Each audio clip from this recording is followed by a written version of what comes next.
Introduction. See this lake. Earlier this was a tourist spot. Now people avoid coming here. What is responsible for it? Yes, it is the foul-smelling polluted water of the lake. Objectives. At the end of this lesson, you'll be able to define water pollution, describe the sources of water pollution, describe the harmful effects of pollution, discuss the measures of pollution prevention.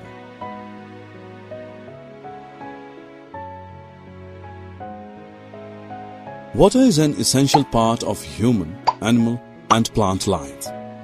Living things cannot live without water. It is said that life originated in water and gradually shifted to land. But the connection and importance of water still remains the same. Water is essential for every living organism to grow and flourish. Look at these activities. What is common in these activities? Yes, you are correct. All these activities highlight the uses of water.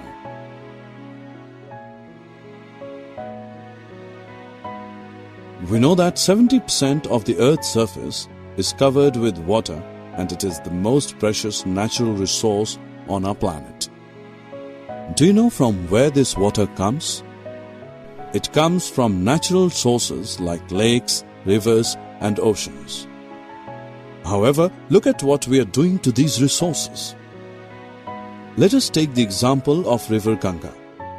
Millions of people depend on it for their daily needs and livelihood. Recently, Worldwide Fund for Nature WWF found that Ganga is one of the 10 most polluted rivers in the world. The polluted water of the resources may contain bacteria, viruses, fungi, and parasites which cause diseases like cholera, typhoid, and jaundice.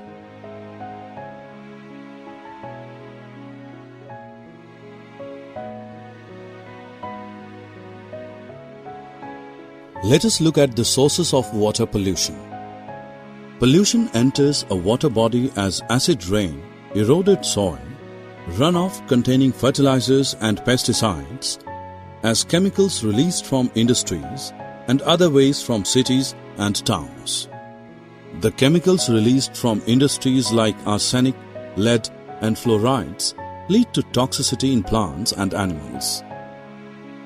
Often the factories and power plants use normal water to cool their machinery and then release hot water. It heats up the water body and aquatic animals die in it. Have you seen ponds which look green from a distance? This is due to algae grown in it. Do you know how these algae grow in the pond? During rainfall, large amount of fertilizers get washed from the fields and fall on the ponds and rivers. These washed off fertilizers act as nutrients for algae to flourish.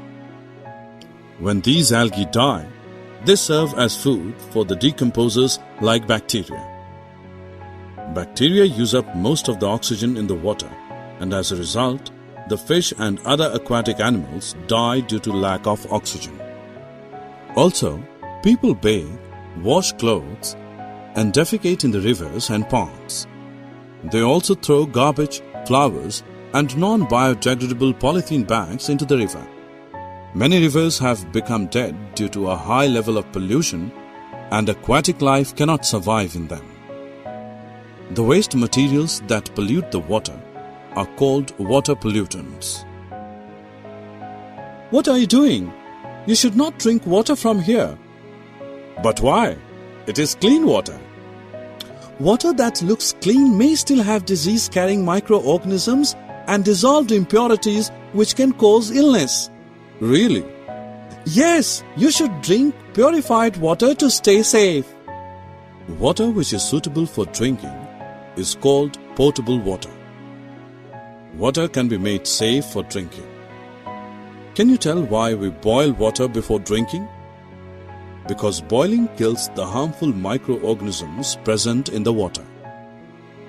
Another method of purifying water is chlorination. It is a chemical method. It is done by adding chlorine tablets to the water.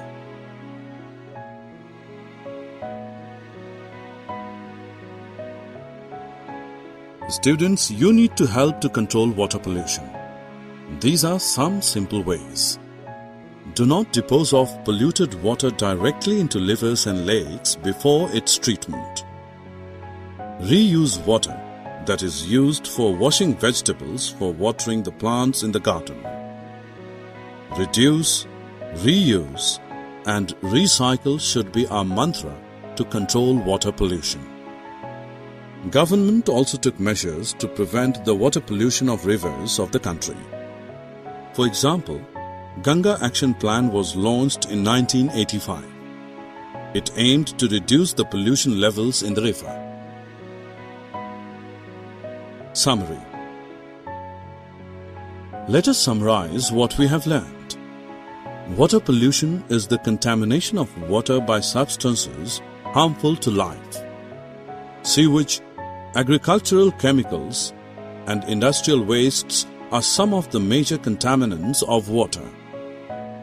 Water which is purified and fit for drinking is known as potable water. It is necessary to take measures to prevent water pollution in order to have safe drinking water and the water for other uses.